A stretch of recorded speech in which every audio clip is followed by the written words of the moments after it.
So, of course, these highly important philosophical meanderings lead ultimately to how we're manipulated in the assumed power structure of polarity or dichotomy. Etymology, nomenclature, the naming of things, how we regard ourselves as a unit of measure, how that breach is fundamental to the process where the greater good is the perpetuation of life. So we see, in other words, that to protect the single-celled organism, an order, a balance has to occur. And that, it's like Lion King, right? And you have this order, this balance, right? And a hierarchy. And that man assumes himself to sit on this pinnacle, and that, evolution and man's animal desires, and this sort of splitting or bifurcation between two hemispheres, and that balance and through struggle is, we get this helix sort of occurring, right? The chromosomes, Watson and Crick,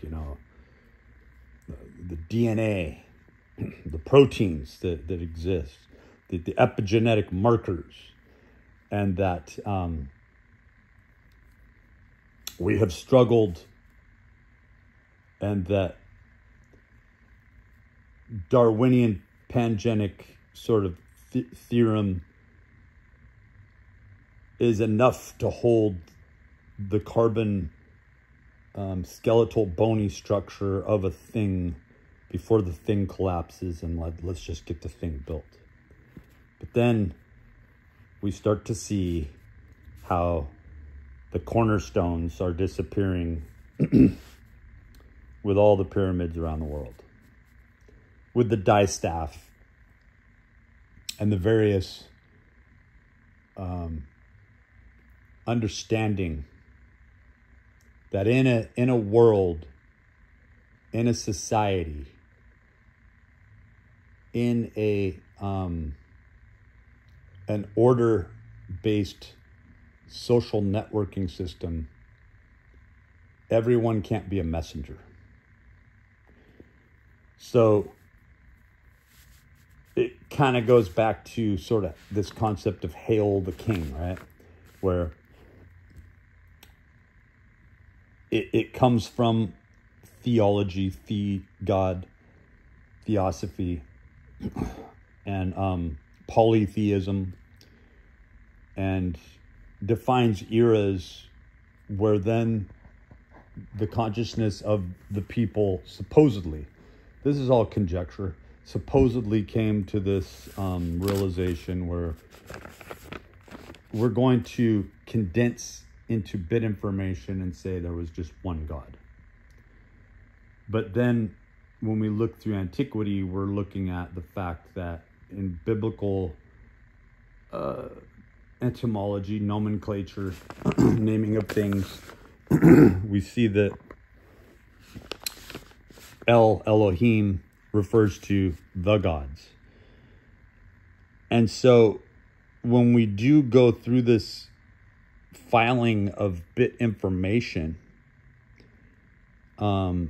we come to the conclusion that what was the unified statement by a people to where we could now refer to an entire world, an entire civilization of people as the first person, the only person, as a persona or a personality.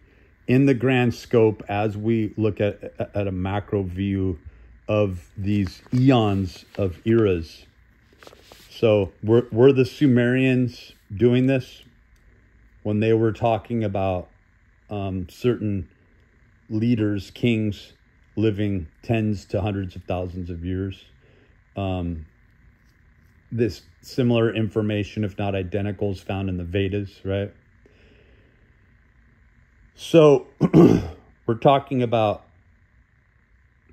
an agreed upon uniform structure based on the principal reasons, the ratio, the degree of how far do you think a thought should go from the beginning to the end in a working algorithm that can support itself and stay alive when all the players, the people, again, getting back to the whole coffee concept, or the production of meat, or the harvesting of grains. When we look at the processes, the steps of the process, the Master Key taught me well on that, by Charles F. Haanel, a high-level Mason. Someone who's really talking about the matriculation on one aspect of this pyramid scheme, only seen as a pyramid scheme through the moral conjecture of somebody who's arrived at a pure source, Jesus, the Christian, but then is then ushered into a room and called a hypocrite, eventually a heretic, if they keep on with this edict-based authoritarian master morality, where they don't uphold purity and the pure sun.